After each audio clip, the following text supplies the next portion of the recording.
ابن سوریہ نے سوال کیا سرکار ختمیہ مرتبہ صلی اللہ علیہ وآلہ وسلم سے،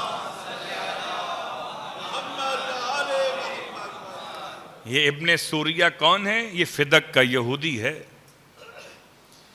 یہودیوں کی جماعت کے ساتھ پیغمبر کے پاس آیا امتحان لینے کے لیے۔ ہم آپ کو نبی مان لیں گے اگر آپ ہمارے آنسرز ہمیں صحیح دے دیں، ہمارے کوسچنز ہیں آپ کے حوالے سے۔ اللہ اکبر، ایک بات تو واضح ہو گئی، یہودی تھے، کتاب توریت پڑھ کر محمد کو پہچاننے آئے تھے۔ یہودیوں کا مزاج اور ہے، سعودیوں کا مزاج اور ہے۔ تو کتاب توریت پڑھ کر پیغمبر کو پہچاننے آئے تو سوال کر رہے تھے کہ یہ بتائیے کہ جب کوئی انسان دنیا میں آتا ہے تو کتنا حصہ ماں کی طرف سے اسے ملتا ہے اور کتنا حصہ باپ کی طرف سے ملتا ہے؟ انسان کے بدن میں کتنی چیزیں ماں کی طرف سے ہیں اور کتنی باپ کی طرف سے ہیں؟ اللہ کے رسول، دیکھیں آج کے دور میں ہو سکتا ہے آپ کوئی میڈیکل آسانی سہولت کو استعمال کرتے ہوئے، کوئی ریسرچ کرتے ہوئے آج شاید آپ پہچان لیں کہ ماں کے جرمز انسان کے لیے کیا قائم کرتے ہیں اور باپ کے جرمز انسان کے لیے کیا پارٹیسپیٹ کرتے ہیں اس کی باڈی بناتے ہوئے۔ لیکن آج سے 1400 سال پہلے یہ بتانا کہ کوئی انسان جب تخلیق پاتا ہے تو کتنا حصہ باپ سے لے کر آتا ہے، کتنا ماں سے لاتا ہے، بہت غور کیجئے گا۔ ارشاد فرمایا اللہ کے حبیب نے کہ 3 لاتا ہے باپ سے، 4 لاتا ہے ماں سے۔ 3 لاتا ہے باپ سے اور 4 لاتا ہے ماں سے، مل کے 7 ہو جاتے ہیں۔ اگر جملہ یہاں پر ختم ہو جاتا تو ہم پوچھتے کہ وہ 3 کون سے ہیں اور وہ 4 کون سے ہیں؟ اللہ کے حبیب نے ارشاد فرمایا 3 چیزیں جو انسان کو باپ سے ملتی ہیں خلقت جسم کے اعتبار سے، ان میں سے ہڈیاں 1، رگیں 2، اعصاب 3۔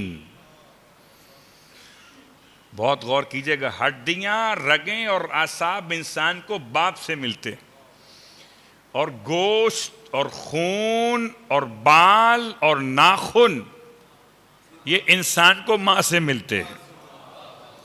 تو یہ دونوں سے مل کے 7 ہو جاتے ہیں، 7 رہتے ہیں۔ آپ 7 ہیں کہ نہیں؟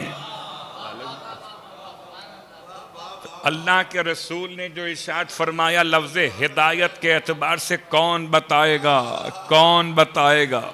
اللہ اکبر، کہ کس طریقے سے اللہ نے ہدایت کے مسئلے پر ہدایت کو فطرت میں رکھا۔ ہدایت کو رکھا تو فطرت میں تکوین کے اعتبار سے بتایا، اپنے مصطفیٰ کو تعظیم کے اعتبار سے۔ بھئی یا تو پیغمبر نے کوئی لیبارٹری میں ٹیسٹ کیا ہو،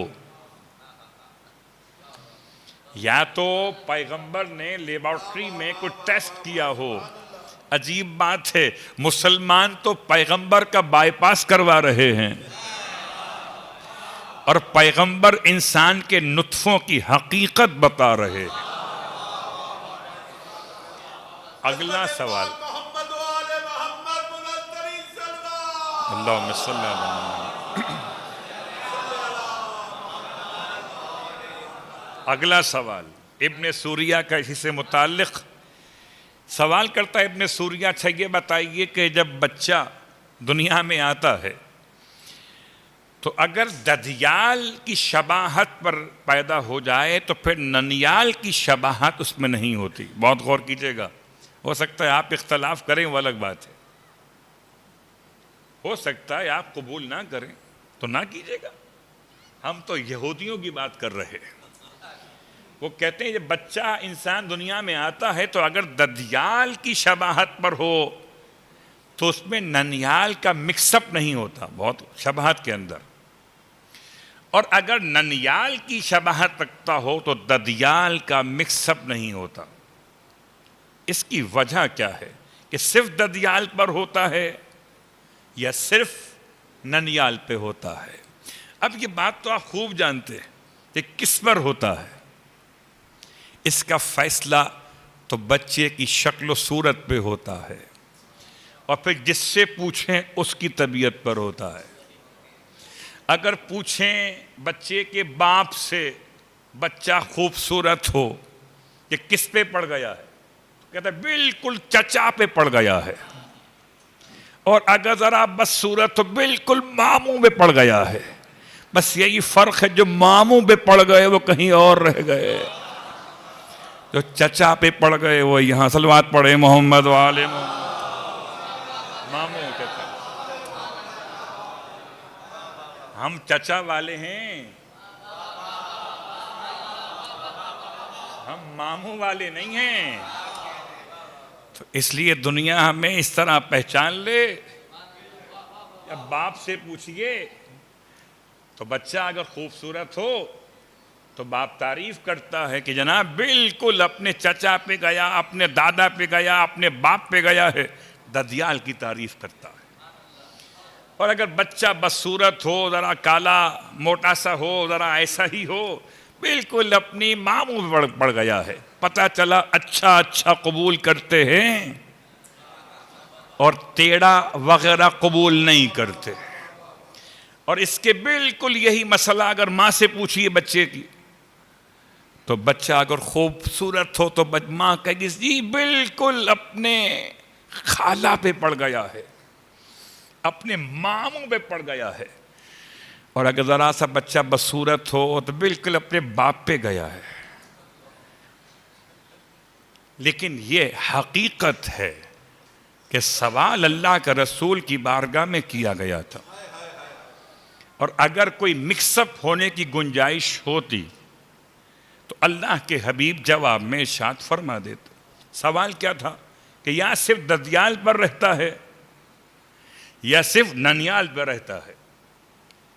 1400 سال پہلے ہدایت تکوینیہ کی بنیاد پر خدا کس کو کیسا بنانے والا ہے؟ اللہ اکبر. شکم مادر میں 3 اندھیرے پردوں میں جب خدا بنائے گا تو ددیال پہ بنائے گا، ننیال کیوں نہیں آ سکتا؟ جب ننیال پہ بنائے گا تو ددیال کیوں نہیں آ سکتا؟ اللہ کے رسول نے جواب میں ارشاد فرمایا کہ وقت انعقاد، جب عمارت رکھی جا رہی ہوتی ہے انسان کی خلقت کی، وقت انعقاد دونوں شخصیات میں والد اور والدہ جس کا ماں پانی غالب آ گیا اس کا ہی خاندان بچے کے چہرے پر شباہت قائم کر لیتا ہے. اگر باپ کا غالب آ گیا ددیال کی طرف چلا جائے گا، اگر ماں کا غالب آ گیا تو ننیال پہ چلا جائے گا. پتہ چلا غالب کا آتا ہے مغلوب کا نہیں. پتہ چلا غالب کا آتا ہے مغلوب کا نہیں. تو بس سمجھ میں آ گیا جو غالب علی کل غالب ہو اسے اس کی شباہت ملے وہی تو ہے علی والا. صلوات پڑھے محمد والے محمد.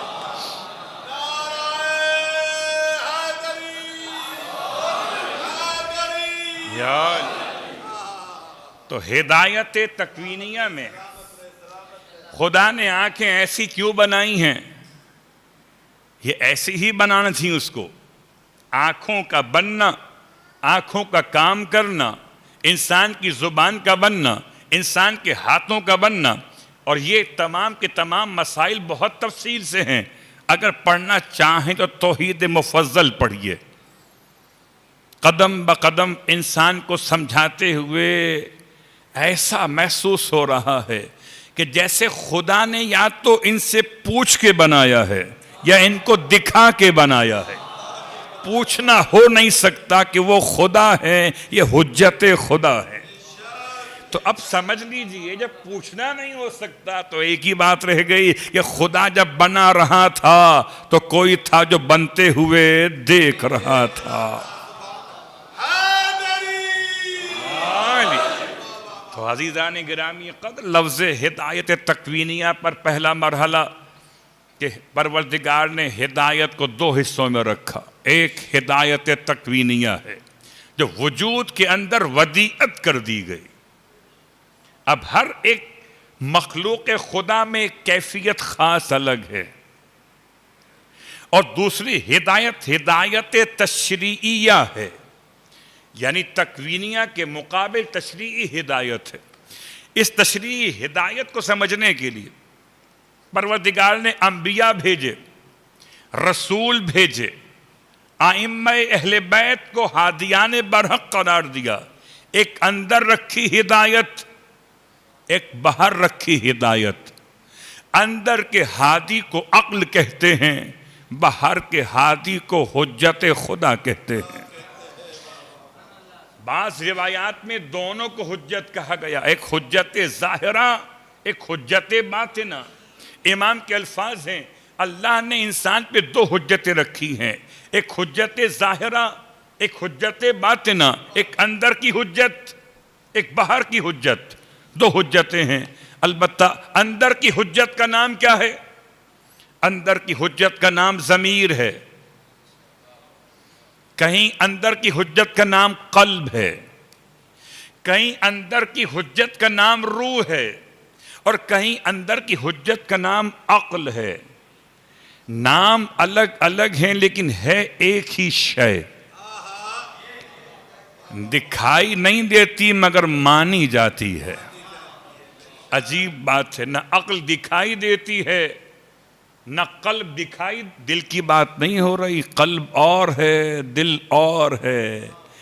دل عضو بدن ہے، قلب انسان کو سنبھالنے کا ذریعہ ہے. دل پلٹ نہیں سکتا، دل چھوٹا بڑا نہیں ہوتا. قلب میں صلاحیت ہے صبح کچھ اور ہو جائے، شام کو کچھ اور ہو جائے. شرح صدر انسان کے لیے قلب کے مسئلے میں ہے، دل کے مسئلے میں نہیں ہے.